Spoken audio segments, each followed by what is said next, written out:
నమస్తే, ఎట్లున్నారు? మంచిగానే ఉంటుంటారు కానీ ఇగో సీమరాజ్ అన్న గురించి నేను కొన్ని వీడియోలలో చెప్తా ఉంటా. అన్న చెప్పిన తర్వాత ఇది కూడా కరెక్టే అన్న అని చెప్పి నేను కూడా సందేశిస్తూ ఉంటాను. అయితే ఒకసారి ఈ వీడియో చూడరి. జగన్ అన్న గురించి ఏమో చెప్తున్నాడట.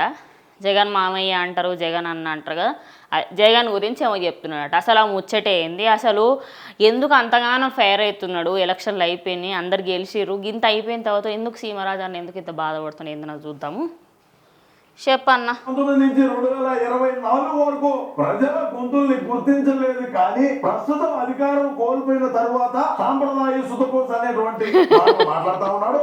సరే ఏంది కథ, ఏంది మెహర్బానీ అంటే ప్రజల గొంతును గుర్తించండి. మనం ఎందుకు గుర్తిలేకపోయినాము? మనం షర్మిలా గొంతును ఎందుకు గుర్తిలేకపోయినాము?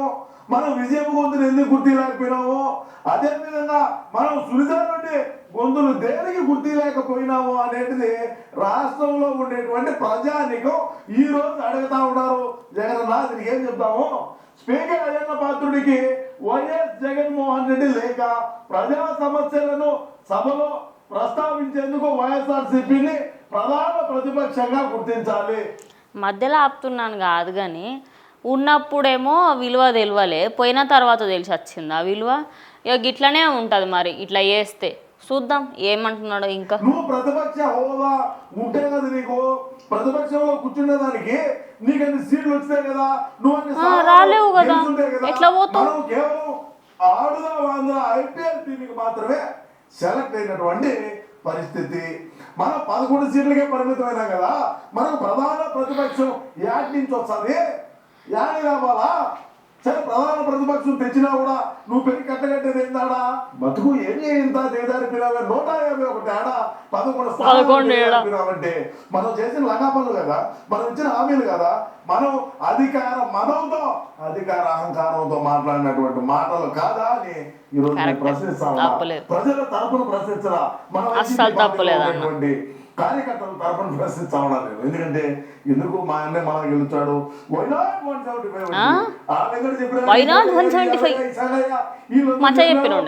గెలుచున్నావు, మన భారీ మెజార్టీ కుప్పంగానే గెలుచున్నావు అని చెప్పినావు. ఏమైంది? కేవలం 11 రోజా అనుకున్నట్లు ఐపీఎల్ స్థానానికి మనమైతే గెలవడం అయితే జరిగింది.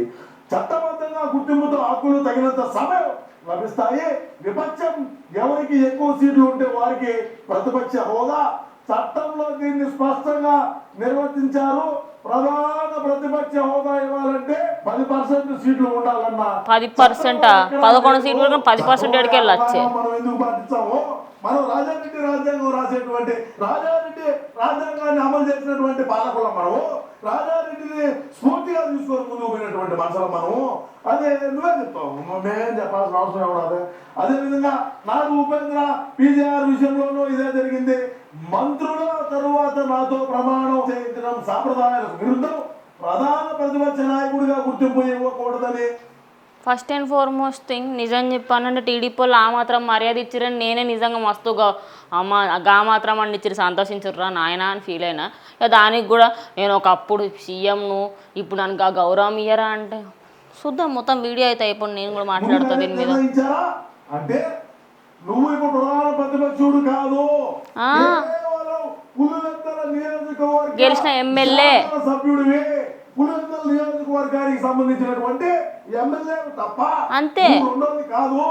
మనం తండ్రి పదవి నడ్డం పెట్టుకోవాలి, లక్షల కోట్లు లూటి చేసాం, అదంతా కథ వేరైతే ఇప్పుడు ప్రస్తుతం ఉండేటువంటి పరిస్థితుల్లో ఈ 5 సంవత్సరాలు కూడా నువ్వు పులివెందుల శాసనసభ్యుడు మాత్రం.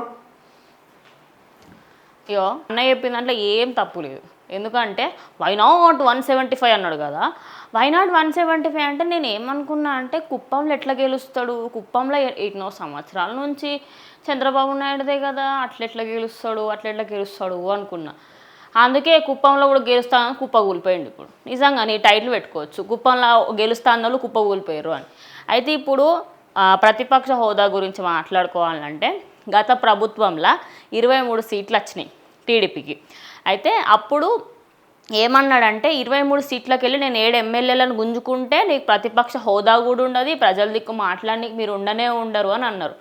వాళ్ళప్పుడు గెలుచుకున్నారు, ఇప్పుడు ప్రజలే వద్దన్నారు. తేడా అది ఒక్కటి కరెక్ట్గా గమనించుకుంటే వైఎస్ఆర్సీపీ నెక్స్ట్ ఎన్నికల్లో కనీసం 20 సీట్లు లేకపోతే 30 సీట్లు అని వస్తుందేమో ఆలోచించాలి.